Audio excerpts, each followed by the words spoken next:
Welcome to Chef Joni's kitchen. Today I want to show you how to make pizza. And usually when I make the pizza dough, I don't let it rise a second time. I straight away after I punch down the dough after it has been risen like this one,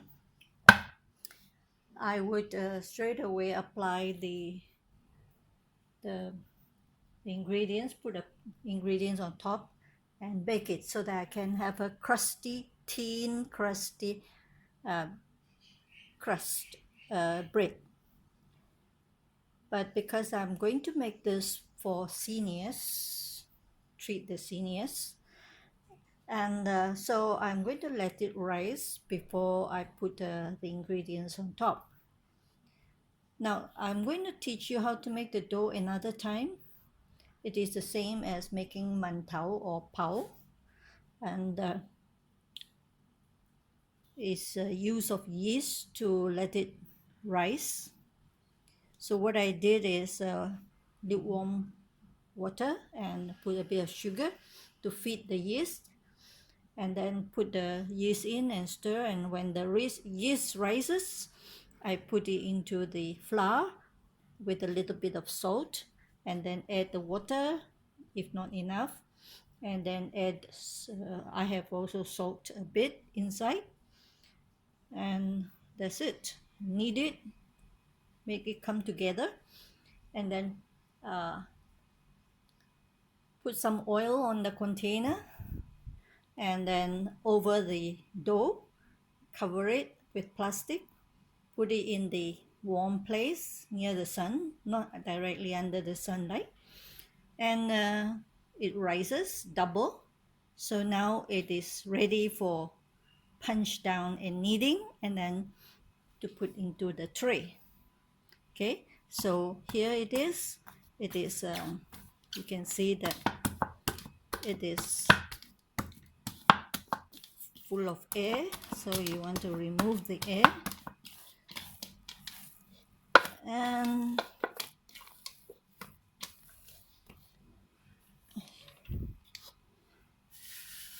put some flour on the knead board and knead it. Okay, you don't have to knead a lot as so much as you would do for pao or bread. This is going to be, you're not going to make it aired out. Okay, you don't want it to rise a lot, so don't have to knead a lot, just say about 12 to 15 times of kneading. When you knead, you just pull it back, turn it around, and push it forward.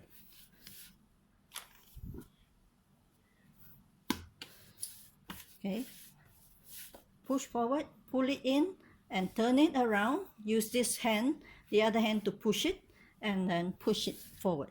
Okay, turn, push, pull it back, turn, push. Okay, and when it starts to stick, and just put a little bit of flour, not too much, because you don't want the dough to become hard.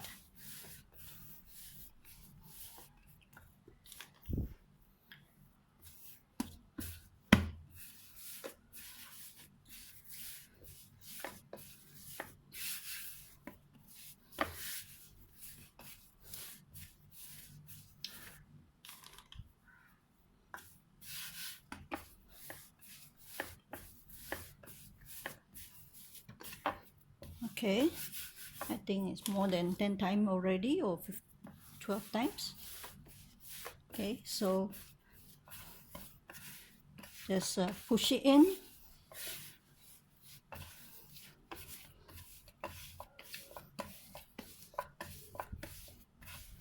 push down, pull and down, push and down. Okay, pull it down, pull it, tuck it in.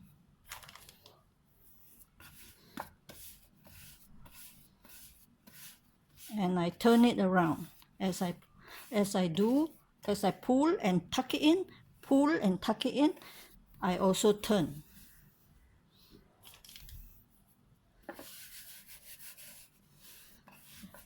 Okay, now I want to flatten it.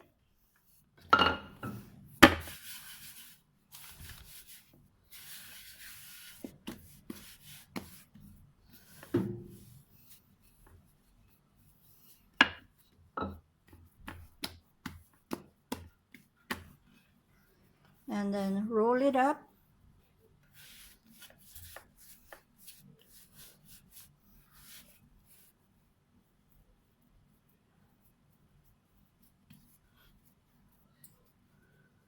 Pinch it to make it stay, and then just roll a little bit.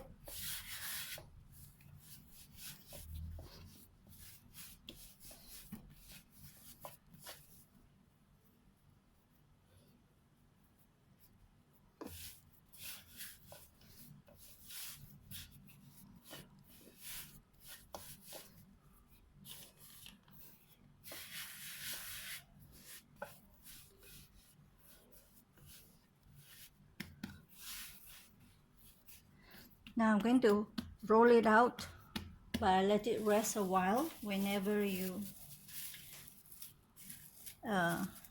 do this, you let the gluten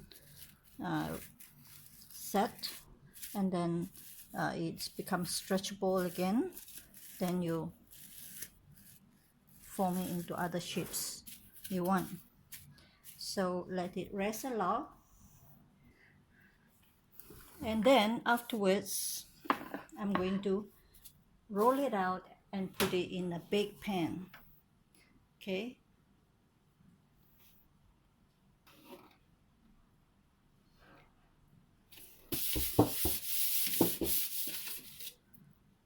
I'm not going to oil it. When you make bread, you don't oil the pan.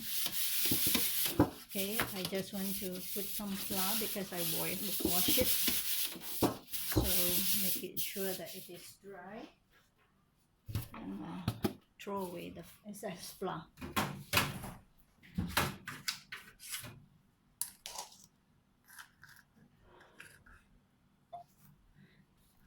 Okay, usually when you do the dough, you want to stretch it, and you can flip it this way.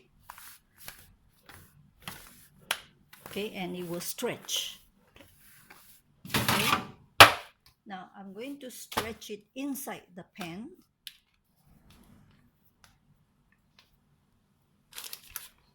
This is sticky here.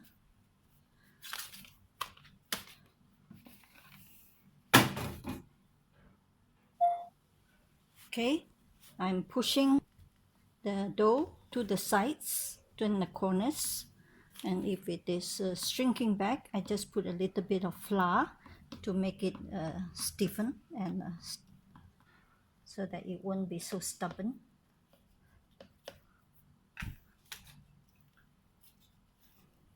Okay, almost every corner is done.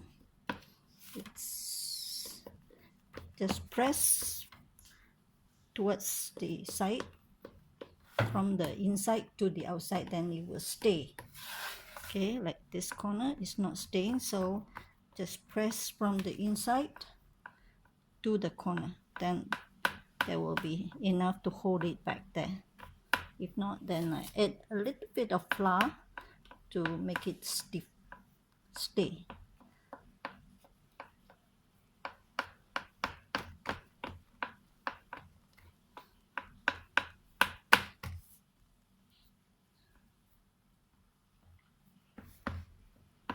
Now I'm going to let it rise a while. Just like you make bread, you let it proof second time. So I'm going to let it sit a while and let it proof a little bit more, and then apply the ingredients.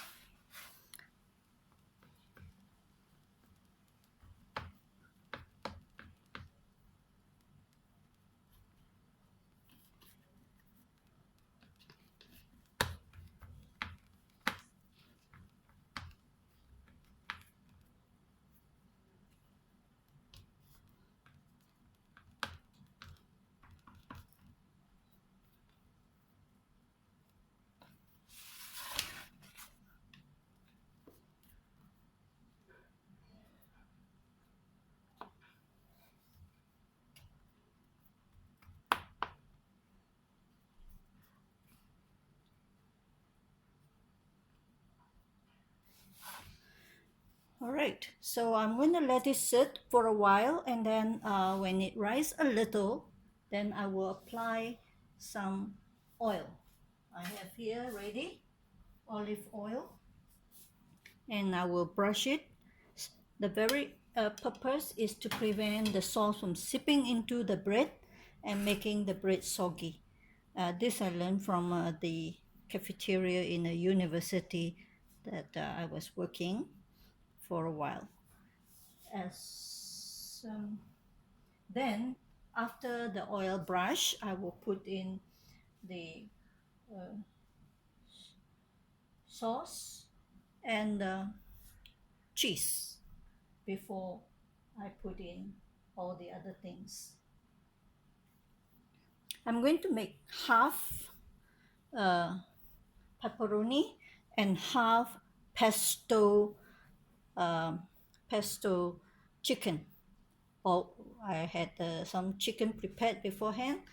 The spicy Thai spicy basil chicken. So I'm going to have some basil leaves on top when it comes up on one side,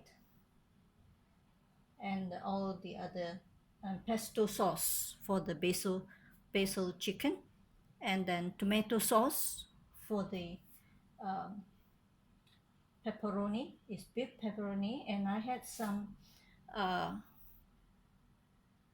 bacon, which you can bake it just a few minutes to get it the fats out, or you can just what I did is just put in a wok, empty, dry, and then because it has oil, so I just dry roast it a little so that the bacon is not so fatty, and it will give the fragrance when you bake it.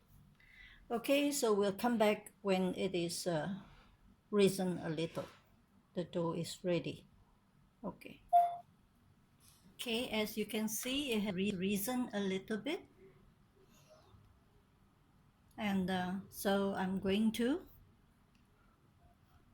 yeah, you can see that the corner here, it has come up. What I did is I put it in my oven, and then I put a bowl of hot water underneath, and it will help to increase the temperature and cause it to rise.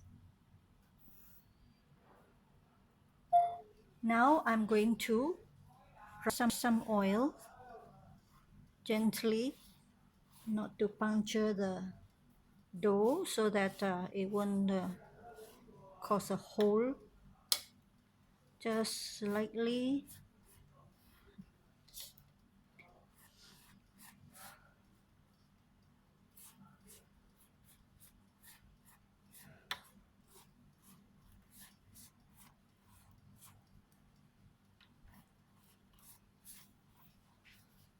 Okay, don't have to be very thorough, just a little bit here and there, so it won't get soggy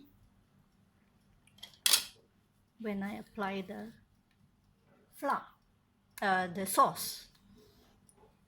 Okay, here are the ingredients. This is the pizza sauce.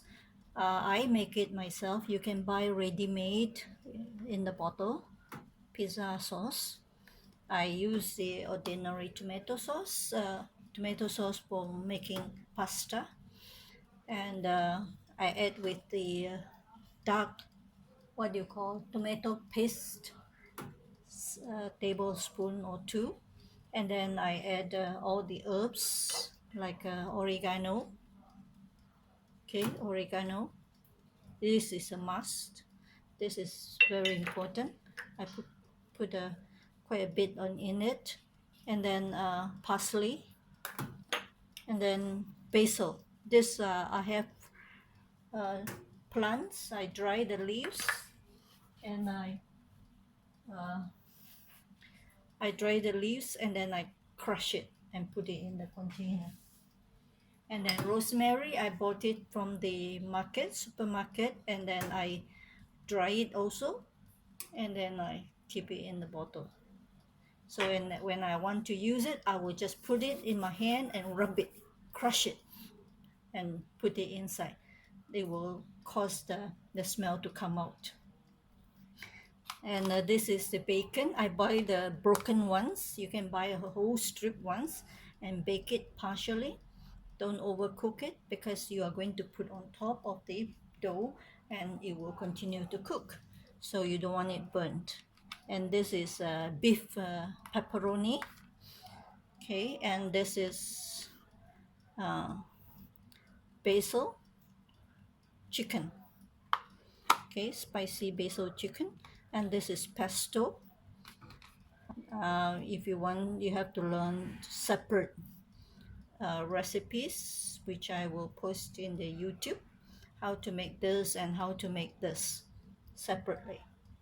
Okay, and then this is capsicum, and I just use half this white onions, and then this is my own concoction. I like to put some more vegetables, so I put carrot inside, thinly sliced or stripped, and then tomatoes.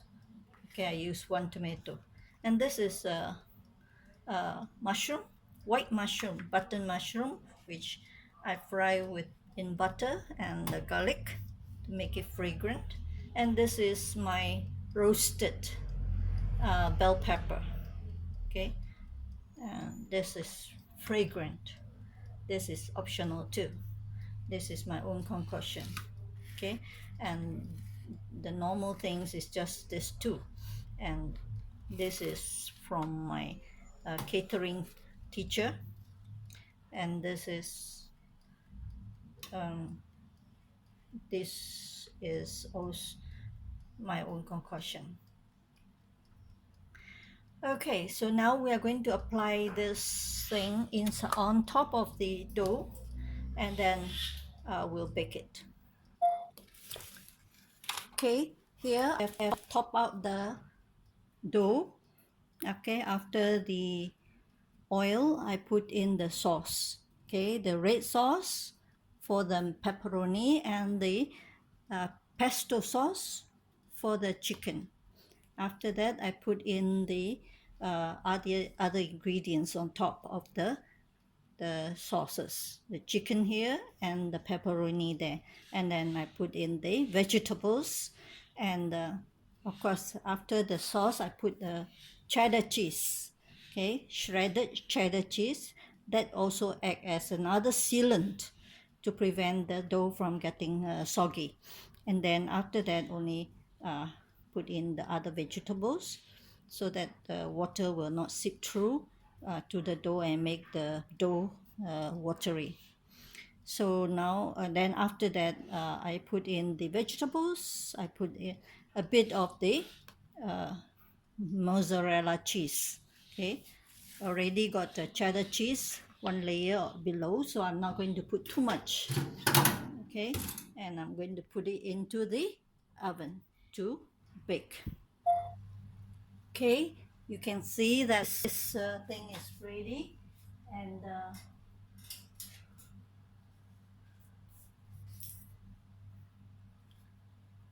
the cheese, mozzarella cheese, I let it go a little bit beyond melting so that it is a little bit brownish, and it will give the cheese a good taste.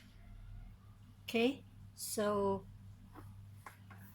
now it's still hot, so I need to use a cloth to hold it.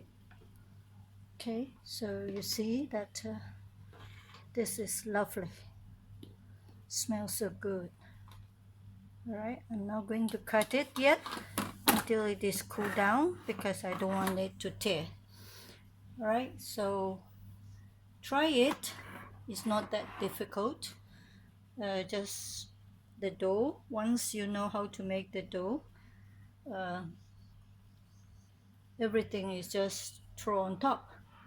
But of course, the little tricks of cooking some of the things first, making it more flavorful, and Also